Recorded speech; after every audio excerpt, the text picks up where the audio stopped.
Blog Talk Radio. The Medlock Post with Richard G. Medlock begins right now.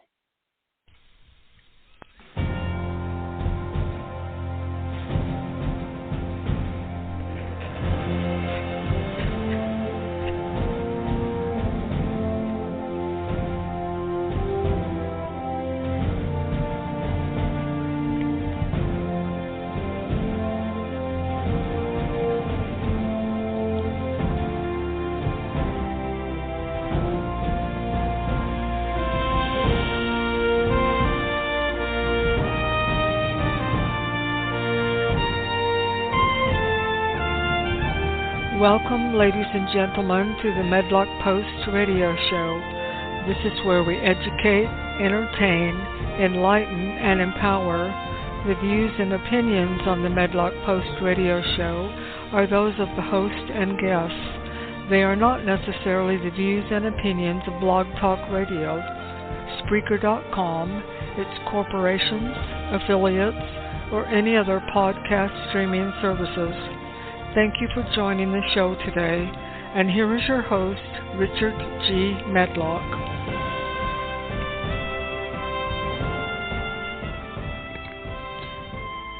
Greetings, ladies and gentlemen. Welcome to the podcast today. Yes, I am your great host, our wonderful host, our genial host, or just a host, however you look at it, Richard G. Medlock. We the people are one nation under God. Today is July 31st. Yes, we're just flying through 2023. July 31st. This is episode 170, and it's Patriotism, Freedom, and Truth. There's three little things I want to go through today. Yeah, patriotism, freedom, and truth. But before we get there, a couple of just items. Last week, we talked about, quickly about the inflation report, which in some ways sounded good, but inflation is still going up and will continue to go up. They're not doing anything to slow it down or to reverse it. They've kind of slowed it down a little bit. I mean, things can only go so high. But inflation. Now, I don't know about your area, but here in the upstate of South Carolina, gas prices have gone up 60 cents a gallon in less than 2 weeks. 60 cents a gallon, just over 20%. In 2 weeks. So today, July 31st, the end of July, these prices will record for next month's inflation report. So how are they going to account for a 20% jump in gasoline prices in 2 weeks, or basically 1 month? No, they can't. They're going to come out with some crazy thing. But if you look at the price per barrel, I looked at it this morning, it has gone from $65 up to $82 a barrel. That's why your prices are jumping the way they are. So hold on. Prices are the gas pump, which means that transporting goods and goods is going to go up again. So it has this domino effect. Gas prices go up, everything else goes up. Well, they said, oh, great, incomes went up 0.3%. Oh, that's great. Now I've lost all that just on gasoline prices, not including other prices. Now, I don't know about you, and it happens. We have in the summer 2-3 months where our power bill goes up because the air conditioning is running, and in the winter a couple of months where it's really cold and it runs more than usual. We're used to that. Well, that's jumped 45% so far. We got, that my last bill, I just got it, ended June 13th. So I've got the rest of July and first 2 weeks of August. That's going to be my next bill. Well, it's going to be high again, still hot. And yeah, I keep telling you about my climate program. Folks, there's more and more and more information is coming out debunking this climate change, climate warming, and all this stuff. And the climate wackos are trying to counteract that. Every day they come up with a new disaster prediction. Every day, the UN, the WHO, the climate organizations, on and on.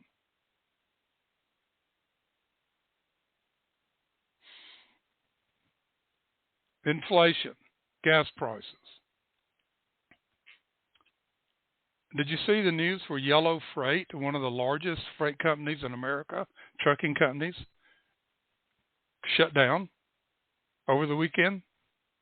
Fired over 30,000 employees. Let go. Done. The Teamsters Union has been pushing them and pushing them. They just renegotiated the Teamsters contract, but it was in favor of the Teamsters, and Yellow Freight was having financial problems anyway. This is it. That's it. We're done. So how's that going to affect the supply chain? Now, I've got two questions for you before I get into patriotism, freedom, and truth. Do you believe America can turn around from where it is now and improve America for the benefit of everyone who will work? Do you believe we can turn this around from where we are today, from Bidenomics? Can we turn it around? Well, I say yes.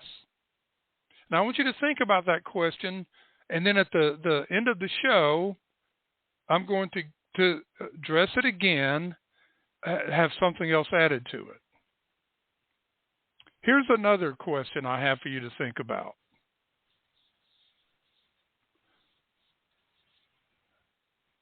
Has a society been created of anti-self-governance?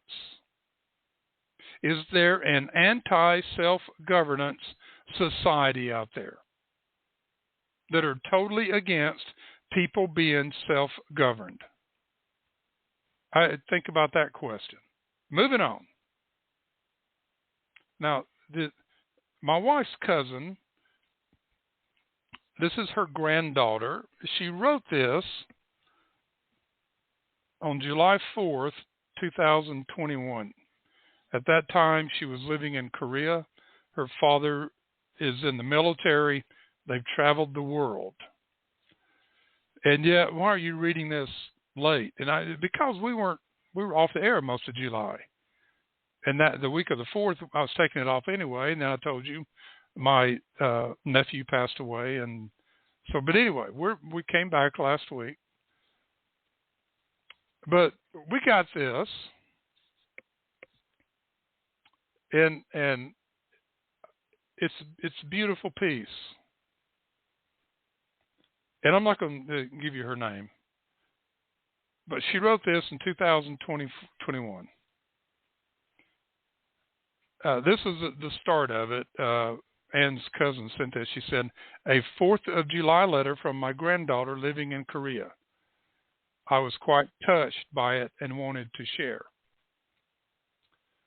Now, this is the granddaughter. "I wanted to write to each of you for this 4th of July, the day we celebrate our independence and our country.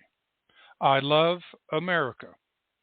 With my dad's job, I've had the opportunity to live many places all over the world and learn new things.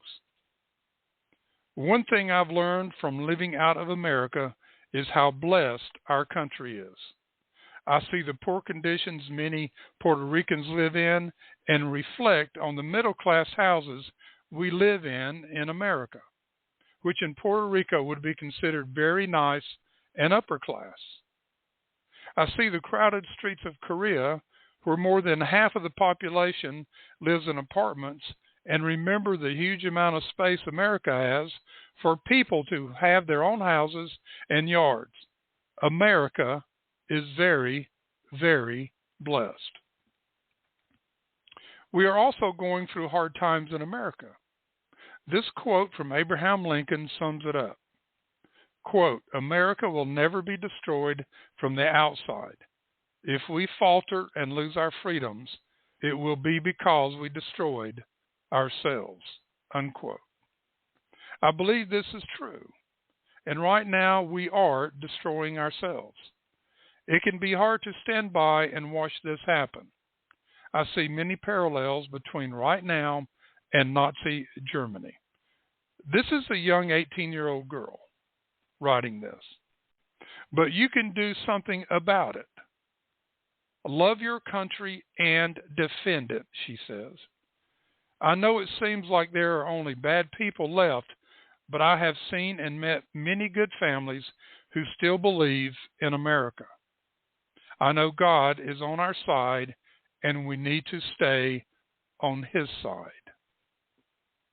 To those in school, our school system is turning into a propaganda system that spouts out facts about how evil America is, how racist and sexist and selfish America has been and is.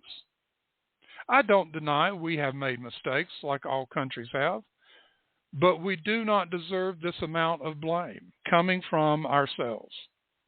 You have the right to love your country for all it has done. Indeed, you have the duty to stand up for it. America is the protector of liberty, not only for our own country, but for the world.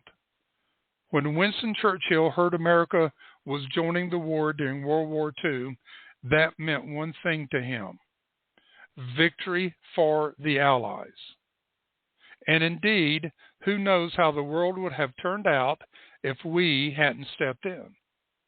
I am in Korea right now because America believes freedom is so important for every country in the world. That is something to be proud of. Not only are good Americans fighting for freedom, people all over the world are fighting for America because they see how much we protect liberty. I was talking to my Korean friend, I'm not going to say the name, and she was telling me how much she appreciated American soldiers. She said America was so strong and patriotic, and she told me she was thankful that America is here to protect Korea.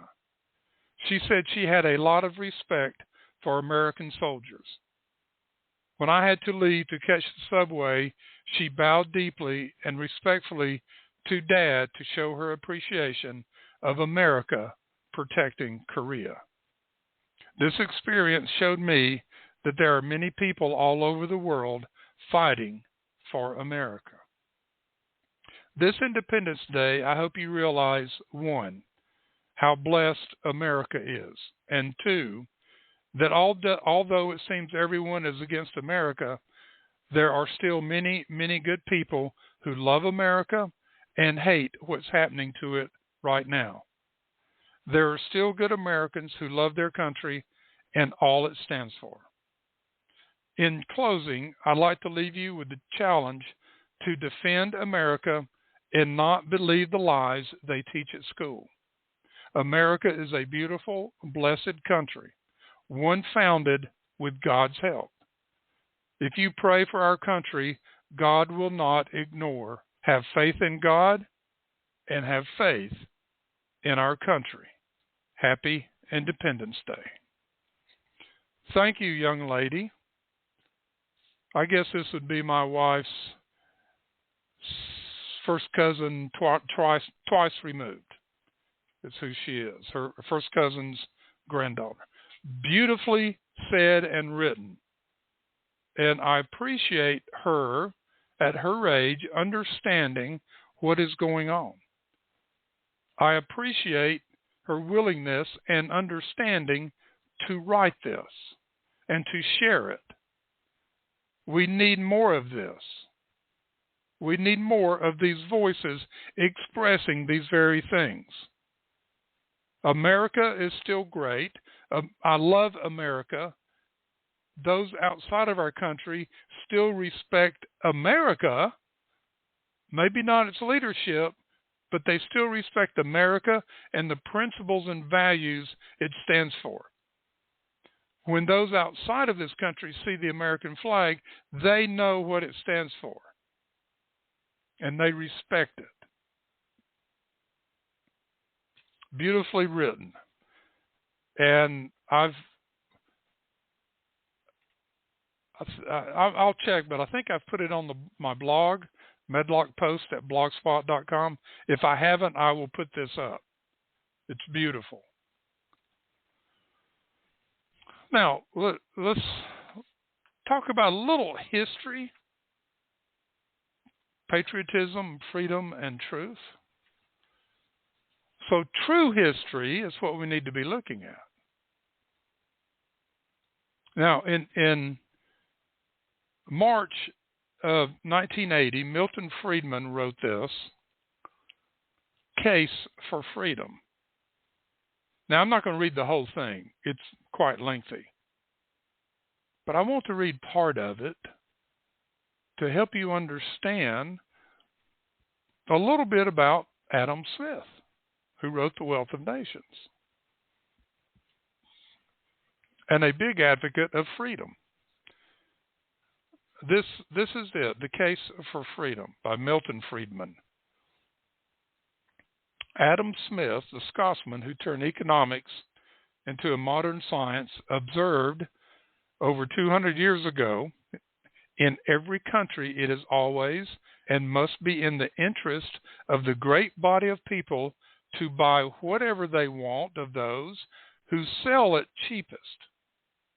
The proposition is so very manifest that it seems ridiculous to take any pains to prove it. Nor could it ever have been called in question had not the interested sophistry of merchants and manufacturers confounded the common sense of mankind. So what he's saying here is, they took something simple. You have the freedom to produce, the freedom to sell, the freedom to buy, and the freedom to fail. That's his four premises, Adam Smith. Continuing. Their interest is in this respect directly opposite to that of the great body of people. Adam Smith's flash of genius was to see how prices that emerged in the market, the prices of goods, the wages of labor, the cost of transport, could coordinate the activities of millions of independent people, strangers to one another, without anybody telling them what to do.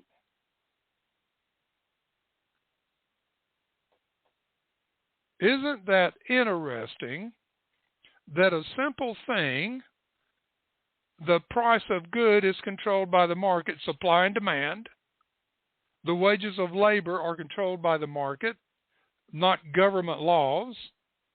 And the cost of transportation should be unregulated, could coordinate the activities of millions of independent people and businesses, strangers to one another, without telling them what to do.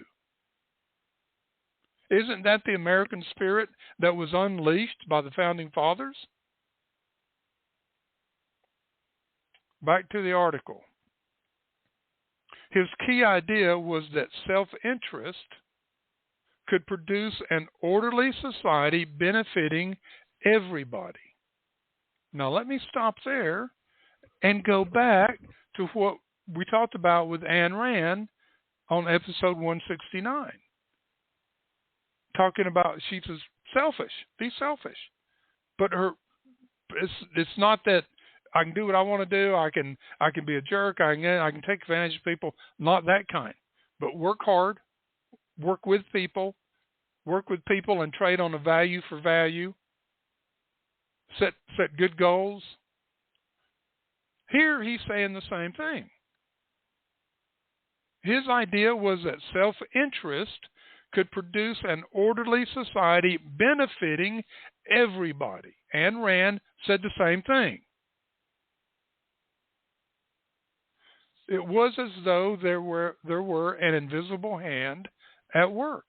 The invisible hand is a phrase that was introduced by Adam Smith in his great book, The Wealth of Nations, in which he talked about the way in which individuals who intended only to pursue their own interests were led by an invisible hand to promote welfare, which was no part of their intention. So if I produce something, a good product that benefits my neighbors, it will benefit society and the community. But you're following your self-interest or your self-talents and making something. Back to the article. He was talking about the economic market, not the market in which people buy and sell. And he was pointing out that in order for a butcher or a baker or a candlestick maker to make an income, he had to produce something that somebody wanted to buy, and therefore, in the process of promoting his own interest and looking to his own profit, he owned his own interest, and looking to his own profit. He ended up serving the interest of his customers. When Adam Smith published The Wealth of Nations, Britain was still a largely rural and placid place.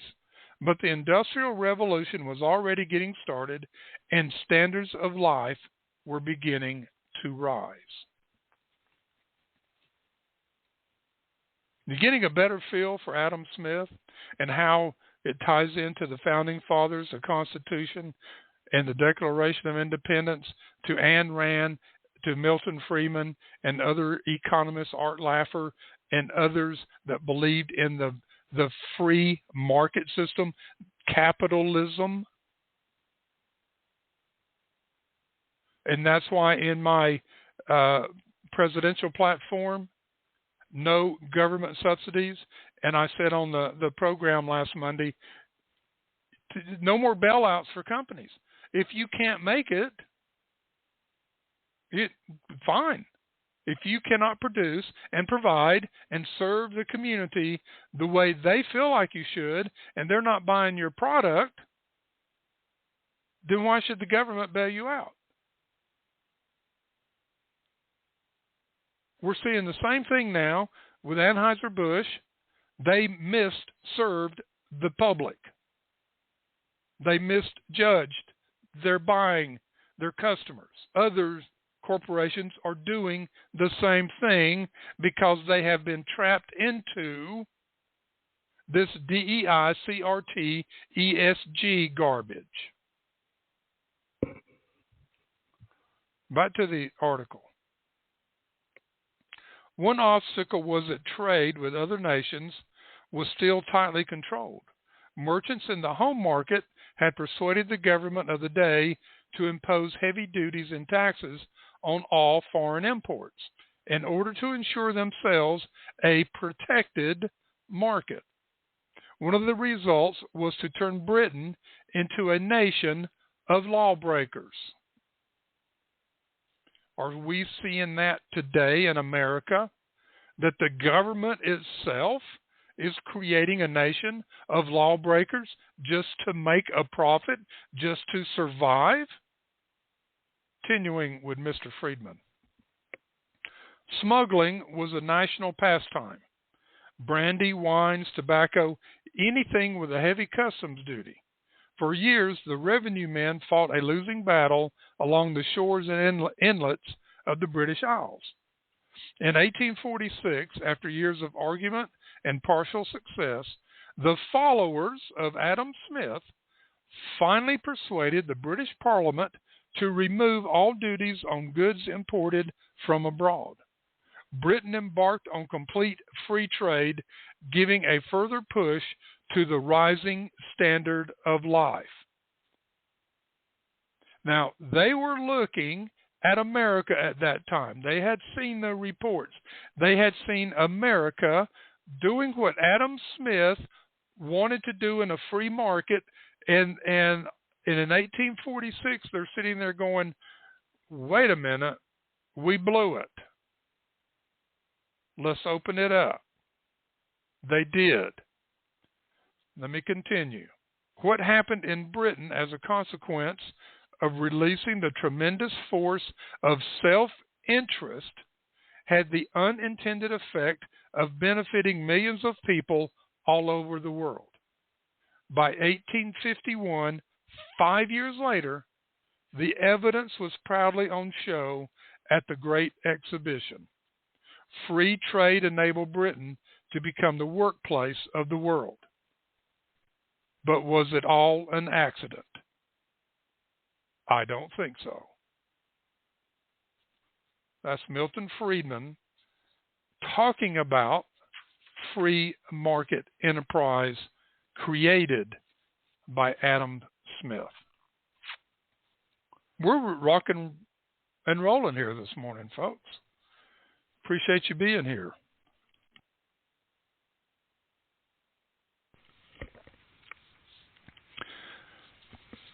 This next item is, I wrote this, it was an op-ed last year. I can't remember who I wrote it for. It was an op-ed. To read it again. On April 1st, 1789, almost 10 months after the U.S. Constitution was ratified, Frederick Muhlenberg is elected the first Speaker of the House of Representatives by the first Congress meeting in New York City.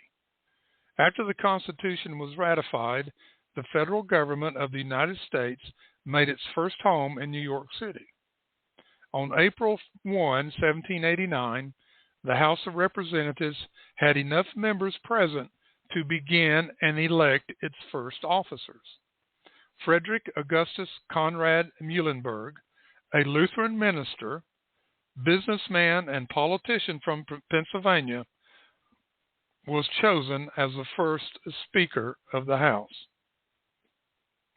Thus began the creation of a country that gained a momentum very fast because of the virtue of the people and the spirit of freedom that was unleashed. For the next 125 years, America grew and prospered and became the greatest nation on the face of the earth. In that 125 years, America did face challenges. We fought the War of 1812. We fought the Civil War, brother against brother. But America, through we the people, gained its momentum again and again to continue to grow and prosper, and will continue to do so. America's greatness influenced many nations around the world, and because of that influence, many nations developed their own democracies or republics by copying the United States Constitution, and in some places, word for word. You're probably asking the question, why does he use the 125 years? Here's the answer. Because in 1913, Congress passed 3 bills that started to affect the American way of life and its momentum. They created the Federal Reserve, the 17th Amendment to the Constitution, and created the Internal Revenue Service. We will address these 3 issues during another discussion. Well, you've heard me discuss those over and over. With this short history lesson, it leads me to ask the question, what can we do to regain America's momentum? I think everyone will agree that in the last 15 months, America has lost some of its momentum. And we might add another question: what can we do to regain our patriotic momentum? George Washington said this: the general government can never be in danger of degenerating into a despotic or oppressive form so long as there shall remain any virtue in the body of the people. Any virtue.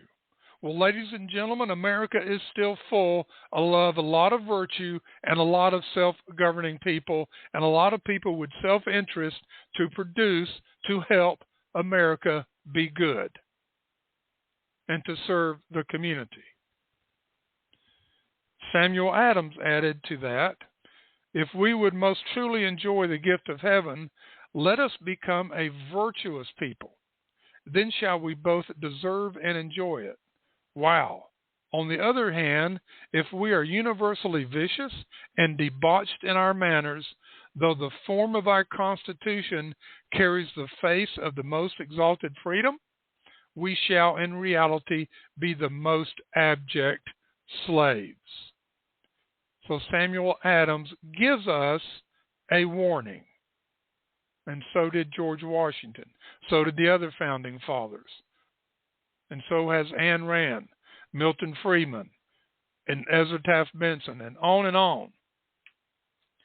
Back to this article. Therefore, virtue in the minds of the founding fathers meant placing the interest of country before the interest of self. Frugality, industry, temperance, and good moral character were essential characteristics to maintain the spirit of unity and solidarity among the nation. The founding fathers recognized the fact that there could be no republic without virtue.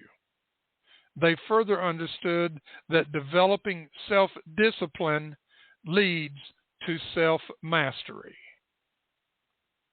Next, we can put away all contentions in our hearts.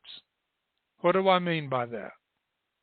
There are forces out there that are trying to cause contention and hatred among different groups, whether it be because of skin color or class, rich or poor, different nationalities, or different religious beliefs. The battle is raging.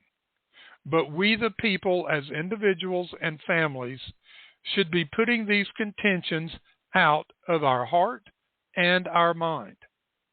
This is very important in gaining a new American and patriotic momentum. Another suggestion is this: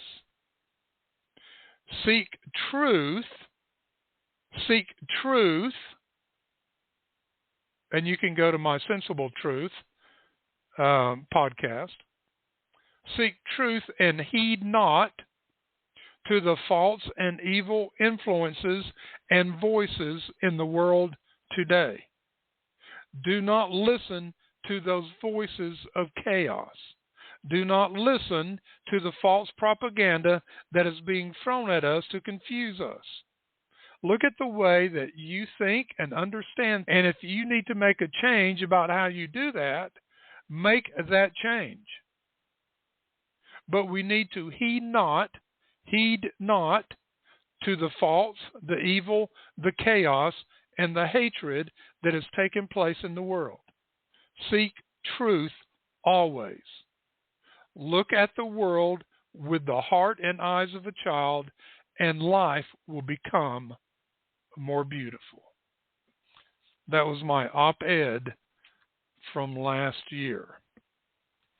You see how that, the first thing I read from the young lady, the cousin, she was reflecting a lot of these same things. At the age of 18, 19, she understood this. Now, we, as Americans, need to come to this fullness of realization. Babe Ruth said, it's hard to beat a person who never gives up.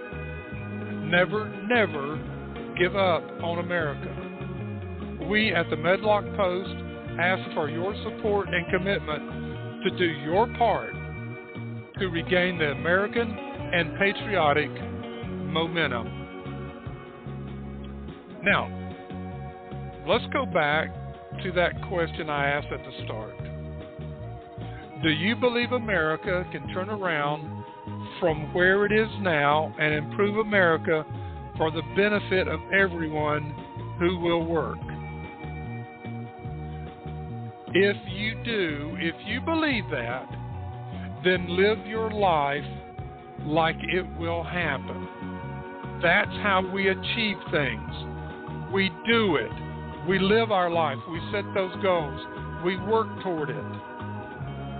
We just don't make a wish and hope it will happen. Wishes don't come true. Goals don't happen unless we work hard to achieve them. That's what we need right now. And part of that work is to overcome the evil voices out there in the world. Have a great day, folks, because the Medlock Post is finished for today, July 31st, 2023. May God bless America.